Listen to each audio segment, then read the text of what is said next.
Hello guys, that guy with the polo here. Today I will be discussing something everyone loves. Just kidding. I bet you all freaking hate it by now.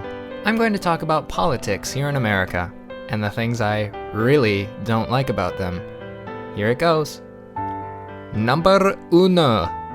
They are far too polarized. What do I mean by that? Well, look at your Facebook feed. You'll either see people that side with Democrats or people that side with Republicans. There is no in-between in the eyes of the general public. This is particularly troubling with candidates like Trump and Hillary. In my view, neither person should have made it on the ticket for this election, yet there they are, attacking each other and preaching their message. I'm not going to get into the details of either candidate. I find that my anger levels escalate when I read the extremes of either side. In other words, I hate stupidity. The thing is, as Americans, we relied on the party system for far too long. It seems like both Republicans and Democrats have done their fair share of things to upset the public. At the same time, we've seen the struggle for power bounce between the two and no other party. Why is that? Why do we assume the best option is an extreme? I know the common argument against independent parties, that is, it's a waste of my vote. Well, with that attitude, yes, it is a waste. But really, 50% of able citizens don't vote, leaving the rest of a divided half to decide the fate of the country. What moronic kind of country are we? If over 50% of people said, you know what, that might be a good plan, then it's entirely possible we'd see Democrats and Republicans lose the race. Ever heard of Washington? He warned about loyalty to parties, and indeed, it has proven to be toxic. Number 2, the media's bias. Okay, so I probably shouldn't mention particular channels here.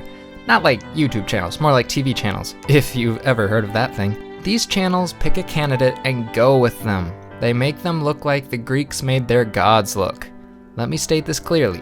Both parties have a channel that pretty much gives them a free pass and defends them until the end of their term. That's a huge problem. They give people the information, and those people don't question it. Have you ever told your Republican friend they're a blind sheep? Well, sorry, you are too, Mr. Noble Democrat. That is, if you don't fact-check information about the opponent. It doesn't matter what news channel you watch. They have a bias, they have an agenda, and you are partaking in it by watching their channel. Number 3, how people argue. Okay, this one really floors me. What happened to the concept of logic? Seriously, the last I checked, a fallacy accompanies more than half of people's arguments. Whether it's about immigration, the economy, or really anything. People just can't get their point across. Bold claim, right? Well, not really. I've seen things like straw man arguments, circular reasoning, and appeal to authority. These make up a majority of arguments I've seen. Going back to the second point, media outlets are guilty of this as well. People need to put the parties they support under a microscope of logic. Pick away at the arguments to see how they actually hold up. Odds are, you'll find that both Republicans and Democrats don't know how to make proper points. Number 4. Finally, how people see politics. Above all, I find this to be the most troubling. Look at how divided we are as a result of 2 idiots on a podium talking about how they will run the country. I've seen posts where people would go so far as to unfriend another person because of a choice they made. That's horrible.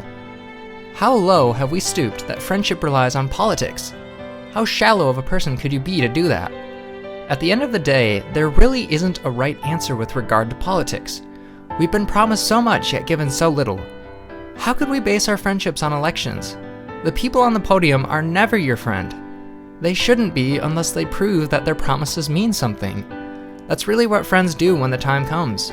They prove that they are in fact a friend during times of need.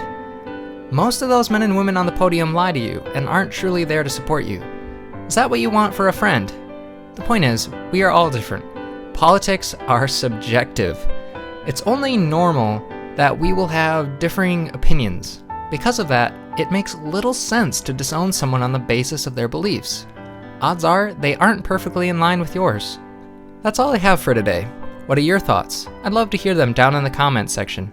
Don't forget to leave a like on this video if you enjoyed it. Thanks for watching, and see you on the next video.